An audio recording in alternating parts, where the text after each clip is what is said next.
How you doing, man? I'm coolin', bro. Yo, this is like the third time this shit is happening, but bro, this is gonna happen. It's legit. Yeah, let's get it. But you already know the vibes. So, you had the whole so basically this Bernie blackout situation, right? Yeah. All right. So, this is basically from what I understood. Bernie Sanders is getting basically blacked out or blocked out by the media. Yeah, based correct. on what he promises. Well, I don't want to say promise, but fights for, like what he stands up for. So Right. basically, like his views or whatever he feels is right. Right. You know what I'm saying? I don't want to say that he's right or wrong, but that's just his views. And then for his views, he's, Right. triggers some people, Yeah. and for that, there was a quote that's important to the story of that I'm about to say, is that the revolution will not be televised. You know that saying? Yeah, I heard that saying. I remember. I think T.I. said it. I think he's the only person I ever heard say it, that the revolution shall not be.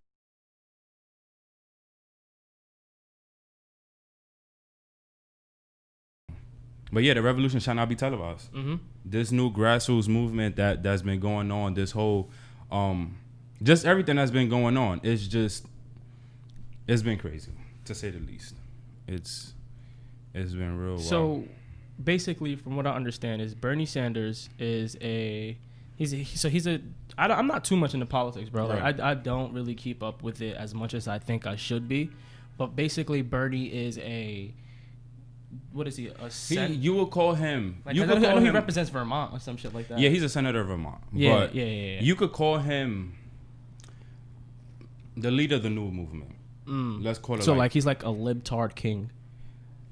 Sure, you could say that, but like I said, it's more about what are people thinking about now, because people have this notion that politics is I don't know about politics. Your common person doesn't really know about politics, Right. And it's just you could just see it between the people, just the years that have been going on. Like, people are not into politics, and it's just now that people are starting to realize, like, oh, it's not. We could actually change stuff. You can see it with the whole just everything that's going on now. Right. You can see that people's like, yo, we could actually stand for what we believe in, and if we really fight, then we can actually make some change. You know what that reminds me of? What we were just talking about before we started recording, the whole Blue Lives Matter protest. Oh no, yeah. In Morris Park, like, bro, that's a protest against my protest, bro. Like, that shit makes no sense, bro. And like, literally, what the fuck is a blue life? Like, I've been telling like so many people who have speak, because honestly, people, ask me, how do you feel about Black Lives Matter all the time? And I'm like, bro, Black Lives Matter is the sentiment. Yeah. I agree with Black Lives Matter, the organization. I don't. No. But like the whole Blue Lives Matter thing, bro, I think that's just like, we're at a war. You know what I'm saying? And so I agree. Like, you feel me? Everybody does just kind of sort of. I mean, everybody's fighting for their own groups. For their own groups. Like, I guess that's like the era we live in almost. It's just like, listen, everybody's like having more groups, like basically based on their beliefs. Yeah. And it kind of defeats the purpose of unity. Exactly. And it gets farther away from unity. Okay. And what I find so funny about the whole thing, though, is the fact how everybody all of a sudden has something to say once Black Lives Matter became mainstream. Oh no, yeah, like I said, it's a my group thing now. Yeah. Like, I don't want to say that I'm pro black. I'm for everything. But like I said, can you be though? Can you be for everything? I mean, like I said, some people will say like you can't do that. You have to know, as business people, somebody's gonna win, and there's gonna be a winner or there's gonna be a loser. Right. But it doesn't have to be. It could be two winners. But what that means is that, hey, some things that you don't like, I could do, but some things that I don't like, you can have. You know what I'm saying? So it's like, we have to compromise. We're both not gonna win, but we both cannot lose neither. Right. Because if we both lose, it makes what are we fighting for? We're both gonna lose. So. But that's the problem, where nothing's happening. Nobody knows what to do. Nobody knows who to stand up for. Nobody knows what, everybody's fighting for, for what they want. But in terms of actually making something happen, there's nothing being done. Why? Because the things that are being asked for, people don't know how to give. Right. Or they don't know if it should be get. Should you have it? Why should you have it? And it's like, there's valid arguments to be made. But like I said, it should be in a time. We should be in a time right now where it's like, yo, let's just get a compromise. You know what I'm talking about? Right. And it's just not happening. So let's dive into this Bernie blackout situation, right? So the Bernie blackout situation, I don't. You want to start off? Oh, no, sure. Yeah. All right. So before I really get into it, I want to give you a little bit of context right? Into, because like I said, it's my story personally. So everything I'm gonna say is from like my. So this is basically a theory that you made. I don't want to say it's a theory, just more like what's been happening so far. Okay. And how, you know, I just want to keep people updated on what's happening, because like I said, a lot of people think they know what's happening, and I'm not sure if they really do. Mm-hmm. So yeah, I want to start in 2008. 2008. So Obama just became president. Yes, Obama just became president. So let's take it back earlier that year. So 2007, when he was racing in the presidential race. So as we for those who do remember vividly, Obama was the one of the youngest candidates at the time, and he was so popular because he was young, and he spoke very well, and he was half black, right? And people loved him for that, because once we seen, after the whole 9/11 and the whole George Bush administration, people was like, yo, we need a new change. Like, we need to just fix. We wanted out of Iraq. We wanted out of Afghanistan. Like, we just needed a new direction. Facts. And it's like, all right, who's going to help us? Like, who's going to become the new face? Who's going to be the leader of the free world? And it was Obama. Why? Because, like I said, he was young. He was younger compared to the rest of the candidates, and he spoke very well. He had a beautiful family, and it was just like, he's America's guy. Yeah. The people that didn't vote and maybe didn't want to vote, like the minorities, once they seen like, yo, that's a black man, it's like, yo, I have to vote for him. Yeah. You know what I'm saying? And credit to Obama. Obama played his cards right. He played it right. He played it the way he was supposed to. Because like I said, he was just popular. Right. It was all about popularity at the time. And it has never been like that for a long time. Where it was like, no. Because remember, Obama's track list, he's pretty new into the politics game. Right. He was he was like 40 years old, and you have to be 35 once, that's the minimum I see what age. You're saying. But like, he was young compared to, because now our two presidents are over 70 years old, but when Obama was trying to start gonna be president, he was in his 40s, and it's like, you could see he was one of the younger presidents that we've had. Outside, and one of the most articulate. Exactly. One of the most well-spoken presidents. One of the, like, Obama's a well put together man. I mean, I don't care how you feel about him. But he definitely knows how to play his cards. Credit most definitely. Obama definitely has like some really structure and organization to him. You could just see it by the way he dresses, by the way he speaks. His speeches are amazing. I think Obama, like, before I give a speech, I watch Obama and I just take notes and stuff. No, sure, because he knows how to trigger you. He knows how to. Because when Obama talks, you listen. Right. He's one of those. Yeah. There's certain people in this world that when they open their mouth, you don't. You have to listen. And Obama was just one of those people. And I remember his campaign. Well, when I do look back at it, and then the 2012 campaign, it was just like, yo, there's work that needs to be done. And you got to remember, the stock market had just crashed. Right. You know what I'm saying? And it was just like, we just coming out of a war. We're just coming out of a presidency, and our stock market has crashed.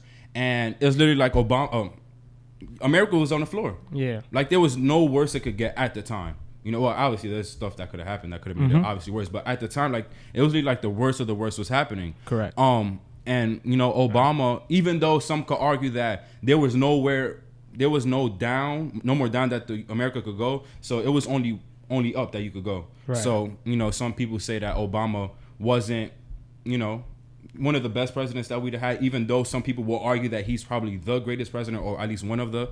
But like I said, so when he was during his campaign, he was promising a lot of things.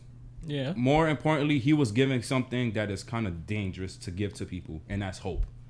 Because when you have hope, you believe that things are going to change. You believe that things are going to turn out for the better. And Obama did do some good things as president. And, there's a bunch of things that I could list, and I don't want to go through everything, but like I said, I want to give credit. He did some good things, the Obamacare, even though some might say that is not the best. But like I said, there's a bunch of things that you could argue that he did good. But there's also some things that he did not do that he promised. And like I said, that list is also a list in it of itself. Correct. So I don't want to get deep into it because, like I said, this is about Bernie. So I just want to get. So like I said, Obama was the Democratic candidate for two terms for 8 years. Yeah. And then now, because I was always into politics since a young age. Right. I was glued into it because like the seat of the presidency is like one of the. I have to know who's president. I have to know what's going on with the. You know what I'm saying? Facts, yeah. But yeah, so I was so hyped, to vote. I always wanted to vote. And I remember graduating high school 2016. That's when it was Hillary versus Trump. Yeah. Right. Even though I couldn't vote that because my birthday was in December and then the voting was in November, so I wasn't old enough to vote at that time. So this is actually be my first time voting. Right. But still, I was trying to figure out who I would like to vote for, where I align actually, with my politics. Am I a Republican? Am I a Democrat? Like, what am I? Like, what do I believe in? And I actually didn't know. I was just, all I knew was Obama, and I was a kid too, so I wasn't really much into it. Yeah, but I agree. Like, I feel that too. Like, I always was just like always on Obama because like, I guess you call them like the building years of your life. Like, from like age, I guess like 10 to like, what was he president for 8 years? 8 years, yes. Yeah, so I'll say like, so what? From ages like 8 to 16. Yeah. Was like the years you're kind of getting conscious of the world. 5th grade until I graduated high school, he was president. Right. So like those are the years you're getting like conscious of the world and like really understanding the world around you. And so I guess for me, like when Trump came into office, it was kind of like, who's this guy? Yeah, and this is what a lot of people don't understand about Trump. Yes, everything bad about Trump that they say, yes, we couldn't agree. However, how did Donald Trump become president? A lot of people don't understand exactly how he became president. People think that he just walked in and he became president. That's actually not the case. Donald Trump has actually, he's a good business guy. And you got to remember, at the time where we was at in 2016, our economics wasn't where we wanted it to be at. We wasn't where we wanted to be at as a nation. And, Donald Trump, albeit everything bad, like I said, he does whatever he does bad. But one thing that we cannot take away from him, and I hate to say it publicly because I don't want to sound like I'm pro-Trump. But we have to take it as facts.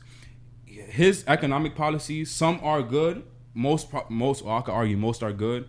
Because like I said, the last 3 years, but before the pandemic started, by the time he got elected until the pandemic started, there was really nothing bad. If you wasn't like deep in the whole of politics, you really didn't notice what was going on. You know what I'm saying? You was just living your life. Because like I said, a lot of people aren't into politics. A lot of people don't really know what politics is or how politics work or what. So they just take their day how they take it. And that's just the fact. But like I said, so 2016 is Hillary versus Trump. And I remember the narrative being it's the lesser of two evils because there was reasons that's the same thing now. Exactly. Same thing every election year. And, it's like, you don't want to do Hillary because of all the things that, they affiliated her with, and same thing with Donald Trump. So it's kind of like, somebody. Well, at least when I was naive, and I thought that one of those they would run for president again come 2020. So I was like, all right, maybe one of those two I will vote for. But I'm like, I don't want to vote for these two guys. So it's like, all right, who would I want to vote for? And I remember it was Bernie Sanders because he was, even though at the time I didn't think he would be a president, I didn't think he had a chance, but he was saying stuff that I kind of agree with, which was, let's legalize marijuana. Marijuana right now, everybody wants to legalize marijuana, yet it has not been done. Mm-hmm. So what's the holdup? Free Medicare, free public college, and all of that stuff that Bernie fights for. I kind of like, I could agree with what he's saying, and I would, there's some things that Bernie says that I actually don't agree with, but you can't win everything. Yeah. Oh, and one of those things was the free education thing. So the reason I didn't agree with that was because, okay, Andrew Yang said it best on the Joe Rogan podcast. Right. Andrew Yang spoke about, why do you want to make education free when not everybody doesn't go to college? So you're going to make something free that everybody doesn't use. Mm-hmm. And that, I forgot what statistic he said, but he said like maybe like only 40%. I don't know, but it was like a low number of students who actually go on and finish it. And yes, I get the argument is that kids don't go to college because they don't have the funds for it. Yeah, but I mean, it's more than that. It's I actually am off about that. Actually, the whole college process because it's true. A lot of people are going to college. Like there's this misled stat. More kids now are going to college than ever before. That's a fact. Yeah. But what's also a fact is that there are more college dropouts than there ever were before, and there's more high school graduates that are not attending college. That is also a fact. So just because you're saying that more kids now are going to college doesn't mean that everything is still good. Mm-hmm. Because, like I said, there's three leading causes of kids to drop out of college. And I've been in college for over 4 years. So I spoke with people, and I actually know stories of even my own story. kids are not going to college. Why? Because they go in. First of all, off the jump, college is on top of your back. What is your own story? Just not, like I said, the three main reasons kids are either not going to college or dropping out. The number one reason kids are not going to college or are dropping out is for financial reasons. College costs too much money. A decent education, you know, maybe I don't want to say like a public school, but maybe like a private school or whatever. Financial reasons, it's tough to college. It's tough to be in college. 2, lack of support. You go to college, and for me, I know I was one of the first. Well, the second person from my family I went to college outside of my older cousin. Yeah. But you know what I'm saying? People don't know what to do in college. They haven't been to college, so they can't. Like my family hasn't been to college for the most part, and they can't really tell me what to do or tell me what is in front of me or what could happen. I didn't know going in. You know what I'm saying? Right. You know, you go to college like, oh, I'm so excited to be here, yet you don't know why you're there. Yeah. And when I went to Washington, to George Washington University, I went there for computer science thinking I wanted to do that. But literally when I went, the first day, I could say the first or second day of school, I was like, I probably won't like this. Yeah. You know what I'm saying? And I was like, but why am I here? You know, what am I doing here? And I really didn't know the answer. So that eventually led up to me leaving DC, to leaving George Washington, because like I said, I didn't know, lack of support. I was struggling and I didn't know who to turn to. I couldn't turn to my family because they couldn't understand the situations that I was in.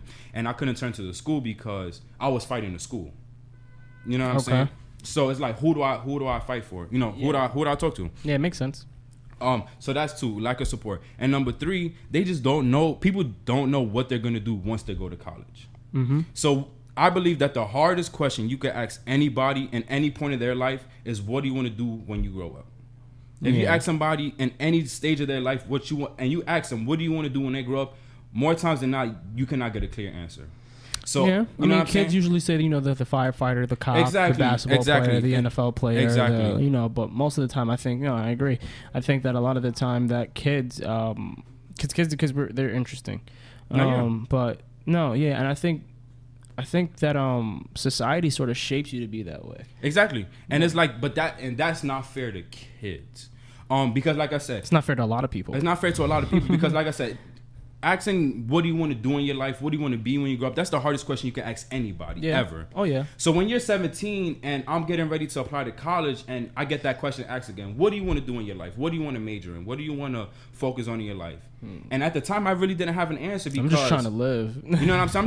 I'm just trying to move forward. All I knew was basketball in school. Yeah. You know what I'm saying? I was a 97 average student in high school. Okay. You know what I'm saying? And I could, even though I hate to say it, but like I did not try in high school. I did not feel like high school was challenging to me. Okay. So I like the humble brag. You know, but I have to be honest. You know what I'm saying? I have to be honest because I didn't feel challenged in school. I didn't. The only subject that challenged me was computer science. Yeah. Because I was so advanced in science that I did all of my New York State science credits, and it was like, all right, but in New York you can't like just leave because you don't have a science. So all the kids that were advanced in science, they're like, all right, what do we do with these kids? And they're like, hey, let's just give them a new brand of science, which was computer science at the time. And that was like the only thing I was challenging. And I actually liked going to school because of computer science. I actually liked my computer science class because it was challenging. It was the first time I got challenged as a student. Right. You know what I'm saying? So when I go, it's not like, oh, I could just do this work and I could just hand it in, because you know, I actually had to learn and understand what I was doing in college. No. In high school. Okay. I did this in high school. I did computer science for 2 years in high school, like intro. Right. But like I said, when I'm a senior, it's like, all right, what do you want to major in? And the only thing I knew how to do was basketball and computer science. And why do you blame that? Do you blame that on anything or no? I blame that on the fact that there's not opportunities to be had. Right. You know what I'm saying? What do you like to do? Me personally? Just in general. Like I like to play video games. Sure. All right. How do you like to play video games? All right. So I can say you play video games. How do you get better? You keep on playing it. Keep on doing it. You learn. You have to learn about other stuff. Like even starting your own podcast. At first you're like, I don't know what I'm doing. Yeah. But eventually, the more time you put into it, the more you understood, and the more you understood, the more you're like, yo, I can actually do this. Right. So in high school, when I'm in school and I'm like, okay, I know all of this stuff already. And it's like, all right, after school, I just had basketball practice because I was on varsity pretty much for 3 years in high school. So after school, I was playing basketball. I was in basketball practice, and then after practice, I went home. You know what I'm saying? So it's not like I had time to do anything. Yeah. And schools now, especially in New York, for the most part, we're not offered any extracurricular activities. There's nothing that now at least, because I remember when I was a kid, when I went to my home and I went to the schools, we had after school, and after school wasn't. Now after school is tutoring. Yeah. If you're in after school now, it's for tutoring, or unless you're on the sports team or whatever. Yeah. Yeah. But when I was in school, when I was younger, I remember we had after school, and after school, that's when we could play. We had basketball clubs, we had video games club, we had chess club, we had cooking club. It was a bunch of clubs. We had I did archery. Like I did a whole bunch of things that I didn't think I could do until I did it. Mm-hmm. You know what I'm saying? And kids now do not have the luxury in New York City, at least from what I know. And I don't think that's fair to the kids, because it's like, how do we pique you to want to do something? That's what school should be asking. How do we inspire you to want to do something that you didn't think you could do, but you actually did it? And that's not what it is. No, now. I agree. And that's my problem with a lot of the times with schools too, is that you see, we're so focused on. I feel like I wouldn't be mad at if schools brought back the apprenticeship sort of method, where like back in the day you wanted to be a blacksmith, you went to go live with the blacksmith, and let's say your dad was a carpenter, you guys would literally swap sons, and you would go see your dad on the weekends. Like I'm not mad at that, because I feel like, you see, school I feel like has a lot of stalling. Yeah. Right? So much stalling in school, right? Like, this is what I told my mother the other day, right? Because we were talking about the rioting and the looting, right? Mm-hmm. And like you said there's no extracurricular activities. I said kids don't want to go to school because kids want to make money. We live in, kids want to be able to put food on the table. Kids need to put food on the table. Yeah. Right? Like, some kids have to live a harsh life other than others. And so kids don't want to go to school and do a algebraic equation. Kids don't want to go to school and do a Pythagorean theorem. Kids want to know how to invest in the stock market. Kids want to know, listen, I want to be a construction worker. Point me to that. There's no more trade high schools anymore. Now you can go to trade school. But there's no more, like, my uncle, for example, who's an electrician. My uncle make bag today, right? Because when he was growing up, they had the trade in the high school. So you graduated, and then in the fall, or maybe even that summer, you started the career for the rest of your life. Yeah. It doesn't work like that anymore, though. No. And that's the problem. And there's, like you said, kids aren't peaked anymore. Kids aren't pushed anymore. You come to school, you learn the algebraic equation, you learn what a sedimentary rock is, you learn George Washington's speeches and Abraham Lincoln's 4 scores and 7 years. You learn all that, but kids, listen, I understand that's a part of history, but that's not inspiring, and I need to do something in my life. And so when you do that for 12 years, K through 12, in that 12 years, over a decade, you're stalling me. I'm gonna give up on this thing that we call school, man. I give up. Kids actually want to go to school. Kids actually want things to like happen. Going to school. You remember when we went to my hall when we did that after school thing, and then that last day we did that auditorium thing. Yeah. Kids are like, yo, I wish I would have known about this, because the things that we was talking about is like, yo, I wish we was with y'all. Right. You know what I'm saying? But they didn't have the opportunity. Yeah. So, as a school and as an education, you have to ask, like, how do we inspire kids? You know what I'm saying? Mm-hmm. How do we get kids to want to be here? Because if students don't want to be in school, you can't look at the students and say, oh, it's your fault that you don't want to be here. How about you say, what are we doing as a school that is not making this kid want to be here? I agree. You know what I'm saying? And with that being said, I was a victim of that, because, like I said, I was not challenged in school for the most part, for like ever until I went to college. So let's switch back to the Bernie blackout, though, right? Yeah. So we were talking about Obama, and then we began to talk about how Bernie then. Oh yeah, he just came in the scene, right? Yeah. And I wanted to legalize weed, the guy who everybody wanted, the leader of the new world. Yeah. But so your claim on the Bernie blackout is this, that the media sort of blocks out Bernie Sanders. Yeah. So you got to know where do we get our news from? Outside of like our local channels, what is like our national news? We have social Fox, media. Well, outside of social media, so we have Fox, CNN, MSNBC, and then so let's just say for those three, right? And you can argue that all three, well, maybe not Fox. You could say Fox is a Republican, you could say Fox is for the right, but for the left, you have CNN and MSNBC. Correct. And Bernie Sanders actually challenges the left, even though he's a Democrat, even though he's in the left. So wait, hold on. Sorry to cut you off. The left is the liberal, and the white is the white. No. So the right is the conservative. You could call it right is the Republican, and left is Democrat. And then whether you want to break down, and then usually with the Democrat Party is the liberals, and usually with the Republican Party is the conservatives. Yes. Usually. Yes. Okay. Yeah, but you could like I said, it's just so many things now that it's just all messed up. Correct. But like I said, he's a Democrat, but he challenges the Democratic status quo. It's like, no, even though that's how we used to do things, we shouldn't be doing it like that now. Right. And just because, like I said, it's a revolution. Why? Because it's outdated. It's just not working anymore. It's not up to par. Students are smarter now than they ever were before. People now are smarter than they ever were before. We have we have technology now. There's kids now in this world that all they've ever known is phone and internet. Okay. You know what I'm saying? Agree. And it's like, how do you change this things? Small computer in your hand is to change your life like this, man. You can't. I'll give somebody money, legit money, if they could go a day without their phone. Yeah. Like literally a day without their phone. Touching it, thinking about it, it's almost impossible at this point. You know what I'm saying? And just Bernie just challenged, and he didn't like that. He was actually piquing other people's interest because, like, oh, he's kind of right. We should legalize marijuana. There's people that believe that we should have free healthcare. Or you can see in the situation that we're in now. And it's funny because now people's like, oh, you know, he's right. We should have better. Why is the healthcare the way it is now, universally, or at least national wise?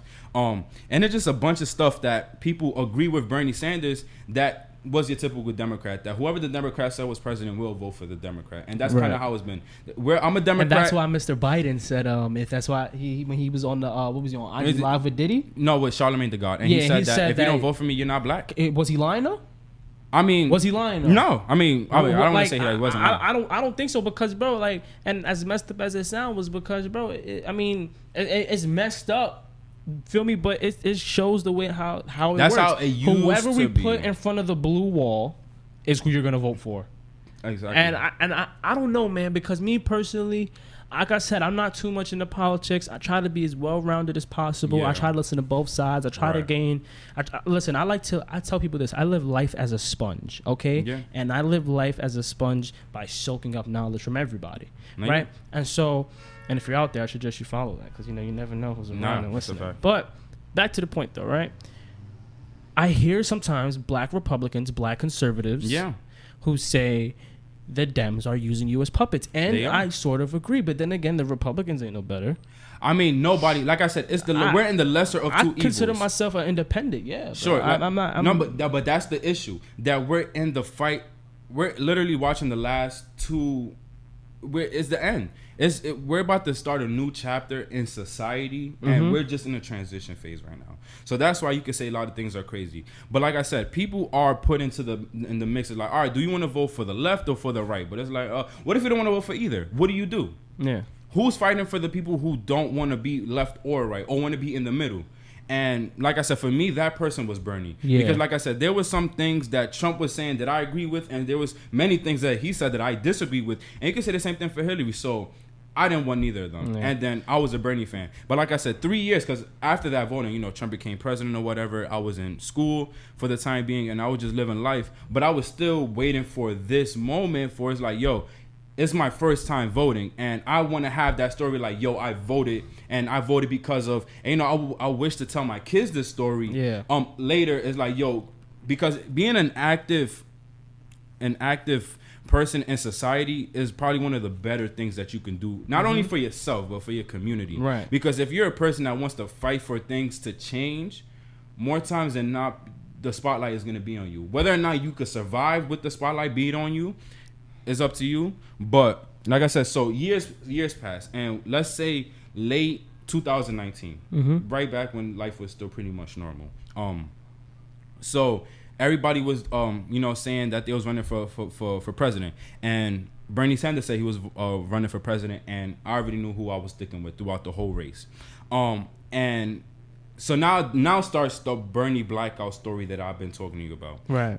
So I remember vividly when I was in school, I just kept, because here's the thing, like I told you, Bernie Sanders is, I don't want to say he's anti-Democrat, but CNN and Fox and MSNBC, they are anti-Trump. They do not mess with Trump at all. But they're also anti-Bernie, and that's what a lot of people don't understand. Because like I said, he does challenge the status quo. And the status quo is basically what Fox and CNN and MSNBC is telling you is the status quo, what you want to hear. But Bernie's telling you what you need to hear. Like, this is what it really is, and this is what it should be, at least from his point of view. And it makes you think. And it's like, you might be right. Maybe legalizing marijuana is not the worst idea. Maybe having free healthcare, or at least have it as an option for people, is not a bad idea. Maybe having free college for certain students is not a bad idea. Not everybody's gonna go to college for free. Right. But the people that can't go to college because they don't have the financials, they just opt out of college? They just can't. They just have no other choice. Correct. You know what I'm saying? So they should have a choice to at least have an option to go to school for free. You know what I'm saying? And like I said, Bernie just had some things that said things that I just believed, and that was my guy. So for months going on, and before the virus even started, Bernie was a clear favorite coming into the race, like legitimate clear favorite. Why? Because pretty much everybody knew nobody wanted Donald Trump to be president again, and you could say that still now. And there was not really anybody from the Democratic side that was making any noise compared to Bernie. Because when Bernie, like I said, because Bernie speaks for our age. Because now, for the first time in 2020, it's the first time that the millennial, our generations, can vote. So if you're born 1997, 98, 99, 2000, and I believe 2001, it's the first time we can vote. Mm-hmm. And now look at the kids from me to you, because we're pretty much at the end of both spectrums.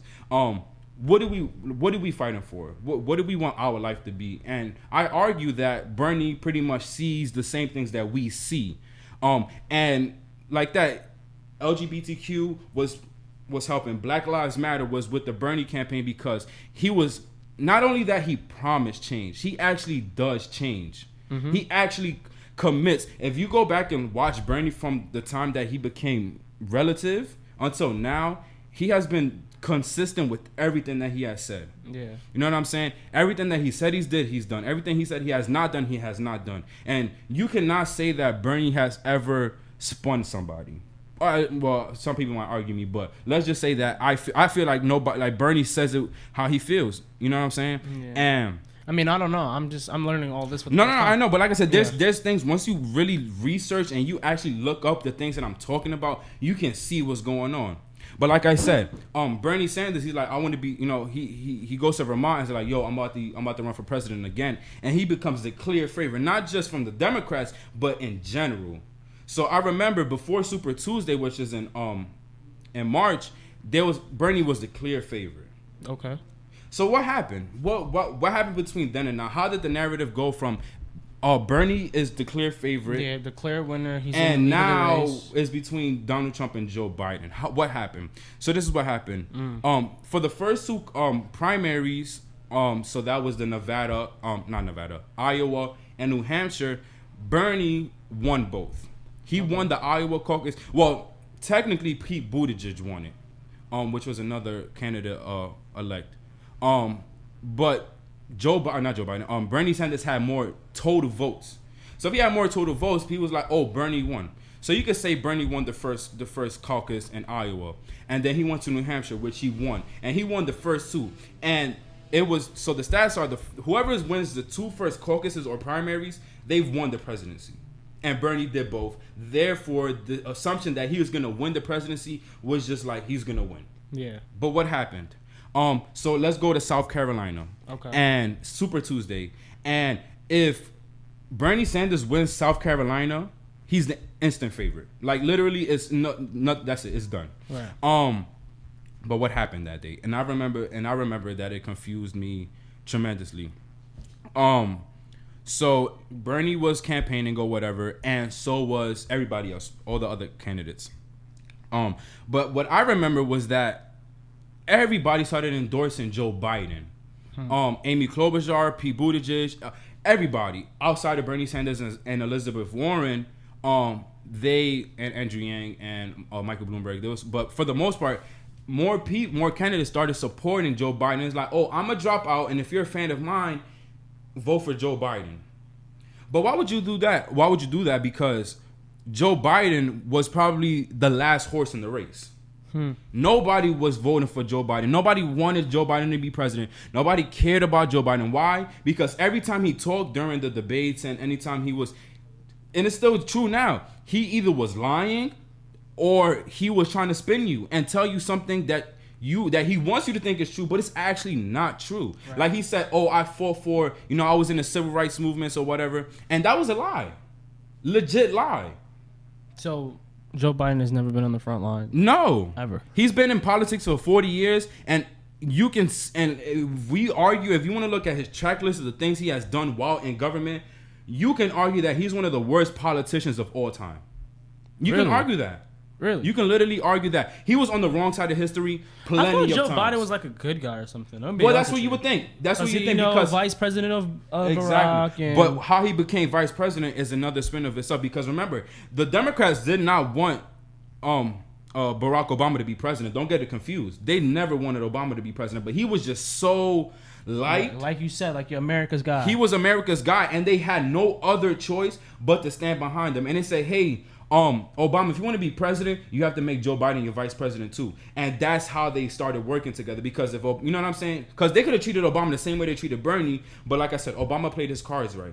He knew that the only way that he would win is to tie together in with the Democratic Party. And it's like, all right, so they worked together, and then they gave him Joe Biden to be vice president. Right. And he didn't pick, because usually the presidents could pick who they want to run for vice president. And Obama did not pick his vice president. They picked it for him. That's crazy. Yes. So every president, well, for the most part, most presidents have picked, I want him to be my vice president. I want her to, well, it's always been him. But, Joe Biden now is like, he's choosing his vice president. But for Obama, he did not have an option to, it was like, you're going to be the president, and we're going to vote as the Democratic Party to see who's going to be your vice president, and you would have no say in it. And it was Joe Biden, the person who has basically the face of the Democratic Party, the person who the Democrats always wanted to show face. Yeah.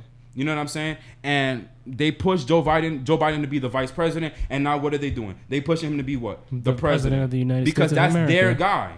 That's not our guy. Americans, that is not our guy. But if we're Democrats, and we're so-called Democrats, and we're anti-Trump, anti-Republicans, and Joe Biden is our only choice? Yeah. You know what I'm saying? So it's messed up for me as a voter, because it's like, okay, I want to vote. I can't wait to vote come November. But it's either you're going to vote for Trump or you're going to vote for Biden. And it's like, I don't want to vote for neither. Yeah. So what is my other alternative? It's repeat of last year. I'm sorry, not last year. The last election. Because I remember people saying that they don't want to vote for Hillary because she's a liar. Yeah. And what she, the email thing, I'm not too sure what happened with that. And then I heard she's on some like sex trafficking shit today. Yeah, it's a bunch of stuff going on.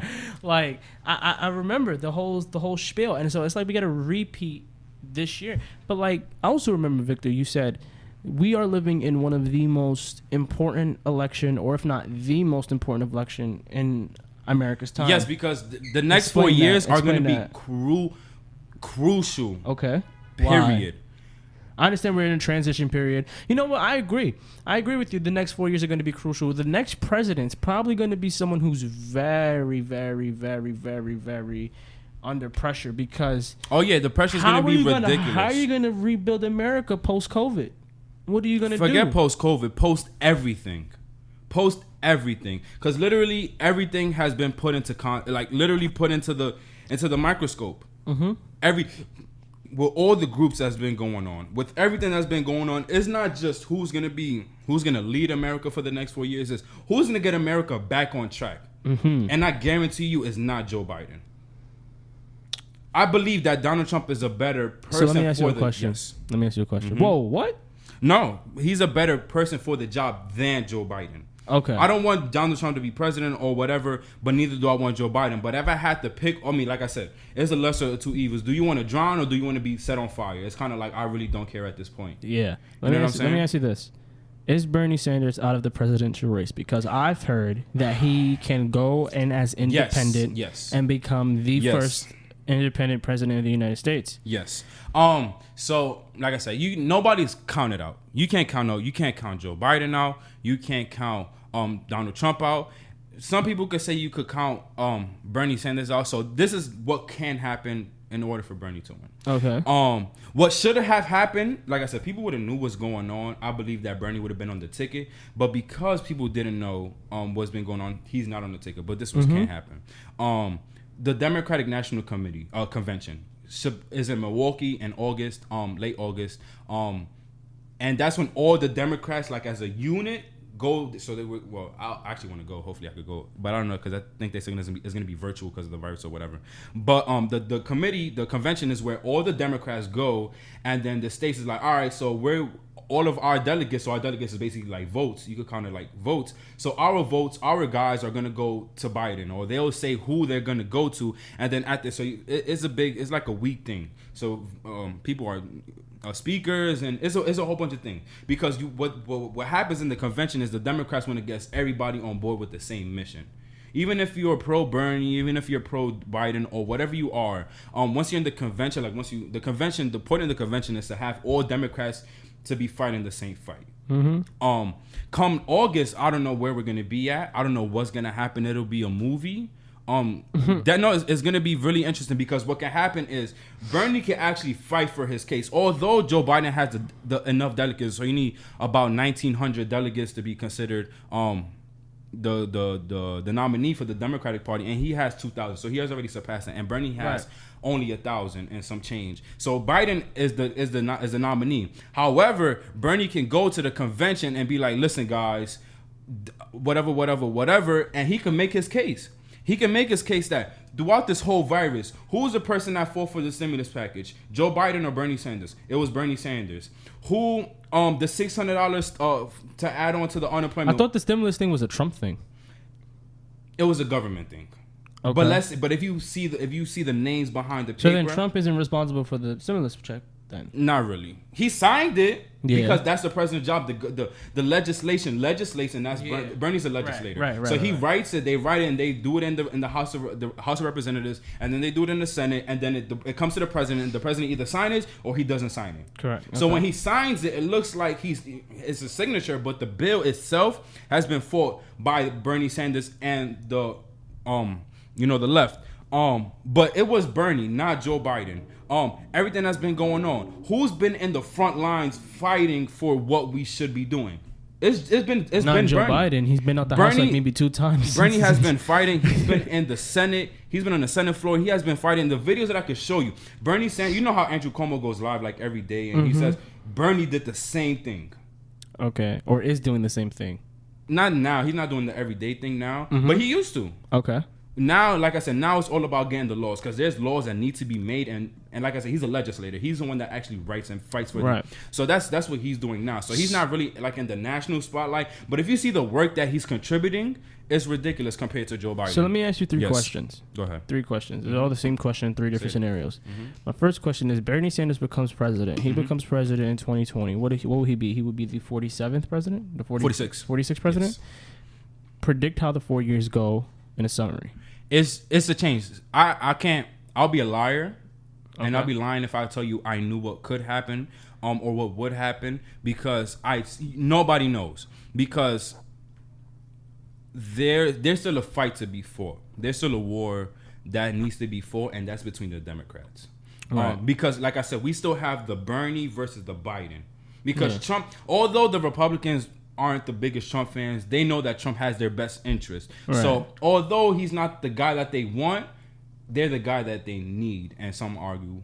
But let's just say that they're like, it's okay. Nobody's fighting Trump. Nobody has ran against Trump because they know that nobody's going to beat Trump. Right. But now as a Democrat, it's like you have Bernie and then you have Biden, and you can argue that more people are towards Bernie. They don't even know it yet because, like I said, they don't know. But more people will if they knew the facts. That's what's important. If they knew what's actually been going on, if they actually knew what Joe Biden was, like there's a whole rape allegation case against Joe Biden, and I question who knows that. Yeah. Who voted for him? And okay, you voted for him, but did you know that there's a rape allegation against him? Did you know that he's a constant liar? Not Barack Obama. What? I mean, I heard about that too. But and Donald Trump. Donald Trump, I heard there's some shit about him too being on Epstein's island and being close with everybody Epstein. There's some weird sex cult evil, but like weird I said, fetish thing going when you on watch in those top 1%. No, bro. Sure. But like I said, when you watch Fox and CNN, because that's where the news is at. Yeah. And you hear how they talk bad about Bernie Sanders because, like I said, they're anti-Trump and they're also anti-Bernie. So the same way they be throwing Donald Trump under the bus, same thing with Bernie. So you would think that Bernie is bad. Coming from, like, I will show you videos of people legit lying about Bernie and exaggerating what he's doing just to make him look bad. So now people's like, oh no, I don't support Bernie. I support Biden because that's the only other option. But that's the thing. They don't know. They're not given the truth by our news cables. And I don't think that's fair, not to the candidates nor to the people. Because if there's a different agenda, come on. You know what I'm saying? And so if Trump gets reelected, what happens? Like I said, no matter who gets elected, these next 4 years, forget the next 4 years. The next year, I don't even know what's gonna happen next week. Let me tell you. But it's hard to say. Like I said, there's a lot of work that needs to be done. There's a lot of laws and regulations and things that need to be double checked over. Because like I said, we're in a transformational period. Not even just generational.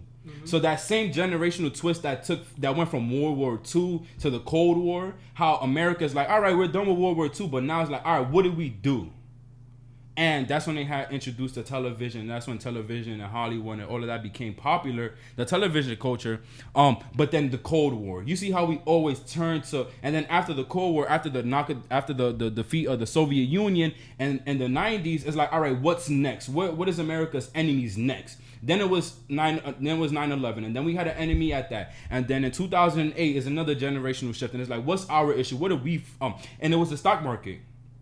The stock market, the bankers. We had to regulate the bankers. And then we did that. Donald Trump, did what he did. And now we're in a different generational twist. And it's kind of like, all right, who's our enemy? And right now, America's enemy is America.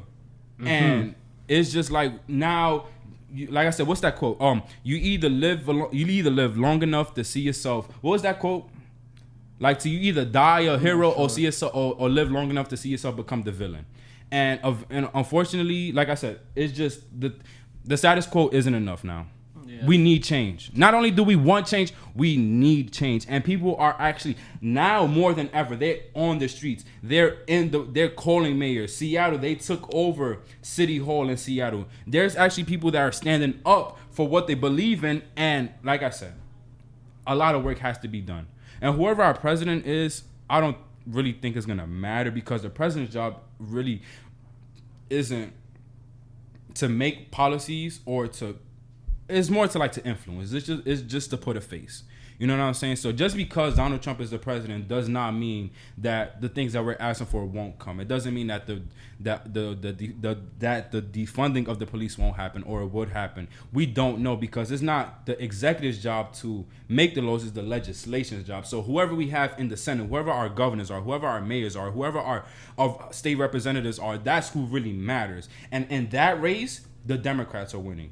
Because of the grassroots movement, of the Bernie movement, that they're like, yo, we have to, before anything, the house. So like I said, so this how making a law works. If you do or do not know, let me just clarify for the people who are listening or are watching. So you have a law, you want to pass this law. Where you go? You can pass it by the state. So you're gonna have to pass it by your state. So we're in New York. So we'll give it to our state representative, and then that state representative brings it to the House of Representatives, and it's like, hey, we have this law that we want to make. And they will vote on it, but here's the problem.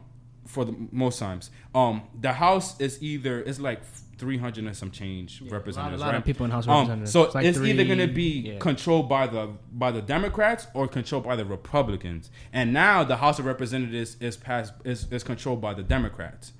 So the House of so if it's a Democrat bill, it'll probably get passed through, because like I said, if there's more Democrats than Republicans, so the Democrats are always going to have the yays over the nays. Yeah. So then after that, it gets passed to the Senate, and so it's like, think of it, the first floor is the House of Representatives, the second floor is the Senate, and then the attic or the roof will be the president. So then it goes to the Senate, and then the Senate will vote on it. But now the problem, I don't call it a problem, but the Republicans run the Senate. So even if a Democrat bill goes to the Senate, it could be said that it's dead on arrival, which means that the Senate probably will not pass it. Because like I said, so it's like having most bills will be dead on arrival, because the Democrats will pass it in the House, but then the Republicans will not vote for it in the Senate. So there's no work to be done. That's why there hasn't been anything on the stimulus, because the representatives are passing it. They keep giving these laws, but the Senate's like, yo, we do not want this as a Republican. So the Democrats are the ones making the laws for defunding the police, for Black Lives Matter, for all these things that we're fighting for. But when it hits the representatives, with Mitch McConnell, who's the majority leader, who's pretty much like the face of the Senate, he's knocking all of these bills down. So what needs to happen? The Democrats need to control the Senate, because if we could control the Republicans, the House of Representatives and the Senate, any Democrat bill is gonna get yayed and yayed, and then the only thing we have to worry about is the president assigning. But here's the issue too. If the president does or does not sign it. So if we have the House of Representatives and the Senate controlled by the Democrats, but our president is Republican, we don't know if he's gonna sign it or not, because he's a Republican. You know what I'm saying? Same thing if Joe Biden, even if Joe Biden is the president, if the Senate is still Republican and our representative bills aren't being voted at the Senate, nothing's gonna happen. So what needs to happen? We need, as Democrats, we need to control the Senate. So the primaries are very important. And actually, we've been winning. I'm sure, if you know what's going on, it's likely that the Democrats will control the Senate come election time. Mm-hmm. But the thing is, who do we have as president? Because like I said, Joe Biden could just be a face that's pretty much what Joe Biden will be doing as president. Yeah. Just be signing bills that he has nothing to do with. And he's just, look, I signed it. And he would have, whatever credit is given to him for signing it.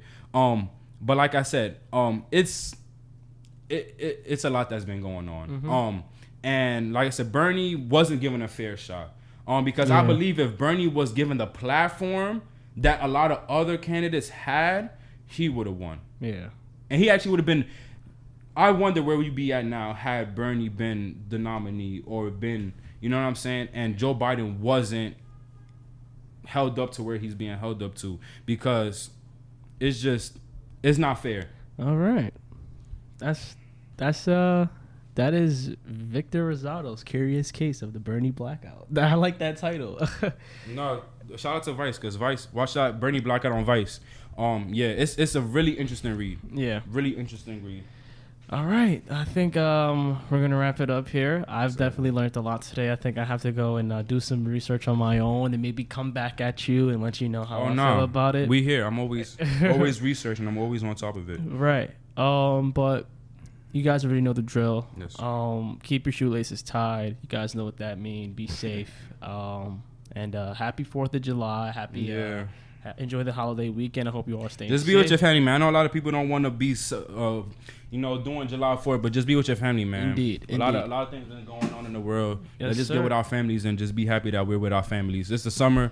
Things is opening back up, so there's stuff to look forward to. We just gotta keep on pace and keep hope, because the fight hasn't even started yet, to be honest. Okay. What was it saying? The revolution? The revolution shall not be televised. Yes, you don't know what's going on, but the revolution is happening, but it's not televised, so you don't know that it's happening. Yes, but when you don't worry, the time will be here. All right, guys, you already know it's your boy Nick. Me and Vic signing out, man. I appreciate you guys listening. If you made it this far, 53 minutes in. 53 minutes in. So I was talking. Yeah. Anyway, keep your shoelaces tied. This is the Santiago Show, and we are out.